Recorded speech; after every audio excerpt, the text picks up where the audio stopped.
This is video 4 of our series of partner-assisted triggering, where I show you how to help your partner out when they have tight muscles.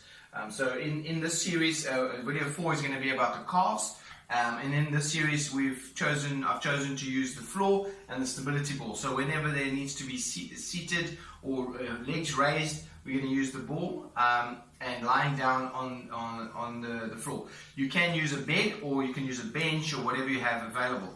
My recommendation is go out and get a stability ball. They are great. You can in later videos, later series, we're going to focus on functional training, training for mobility, and also more advanced training. And there's a lot that you can do just with a ball. You don't need a lot of fancy equipment.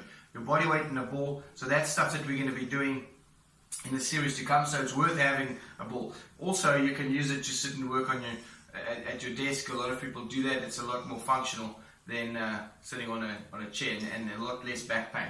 But that's a whole different topic, so we'll get to that. So for today, thanks to my wife Marvi for being my guinea pig, we're going to get her lying on her back as she is now, and then bend the knee, so I'm going to go down.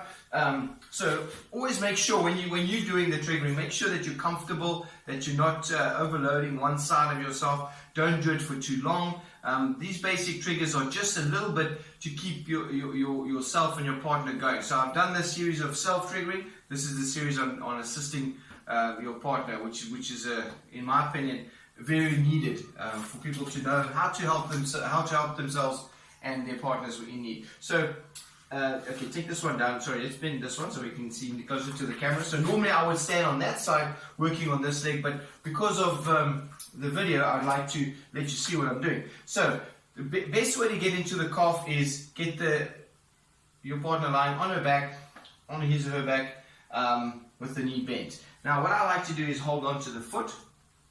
Now I can come into the calf here and do a little bit of a calf squeeze. So you can come in and just go in the squeeze. If it's the wife helping the husband, or maybe your child that's a bit older, 16 years or up, maybe their hands are a little bit smaller, maybe you've got big calves, make sure, and that's a bit difficult, then what you can then do is just add a little bit of movement with the fingers. So very, very important not to go too hard. It's very important just not to go too hard. You want to just grab the muscle and just work up and down. So I like to hold the foot just to make sure that it doesn't slip, and then in this position, and that's quite sensitive, right? Yeah, the calves are very sensitive. So the other reason why I hold the foot is so they don't lose teeth. No, I'm joking. No, it's the most important thing about these trigger videos is to make sure, and for me to make sure that you understand that you must not go too hard. It's never about how hard. It's all about how deep. And you go deep by adding movement and constantly communicating with the person that you're triggering. So obviously, in this case, it's always going to be someone that you train with or someone that you live with. It's not going to be something that you're going to be doing. These videos aren't training people to go and be therapists. Please, by all means, this is just so that you can help someone to release themselves. It really helps a lot. So hand on there, you can grab hold of the calf muscle up and down, and slightly from the outside in and from the inside out. Then you can also, your gastroc muscles are two, so you can actually look and you'll find when you go in there, you'll find there's like a line in the middle of the calf, and you can kind of grab and squeeze a little bit, grab and squeeze. And then when you do that squeeze, a little bit of up and down as well. So squeeze and then up and down, up and down. But it's all within range.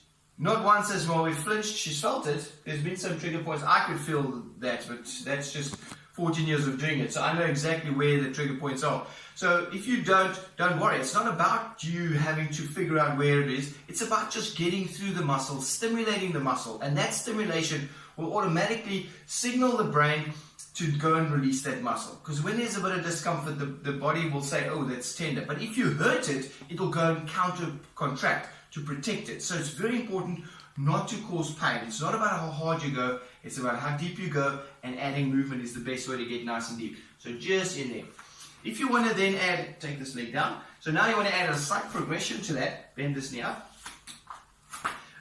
You get into this position. So what I'm going to do is I'm going to sit down so it's nice and relaxed. I'm going to hold on to the foot in that position, make sure the leg's nice and relaxed. Then what I'm going to do is I'm going to come in, push onto the calf, and I'm going to ask her to work the foot backwards and forwards. Feel that? Very good. Now, I'm not pushing too hard, maybe 20% pressure, just push there and there. Again, go according to that. You saw that little ooh from her, a good spot in there. So you can go all the way through, and then you can go on this side using the thumb, give it a bit of a squeeze, go that side. And if you feel like it's pushing you out, you're not getting quite in, add a little bit of a wiggle. So just a little bit of a wiggle, that's a good one. Feel the difference? Allows you a lot deeper in. Fantastic. That's the partner assisted calves. Good luck. Thanks for watching.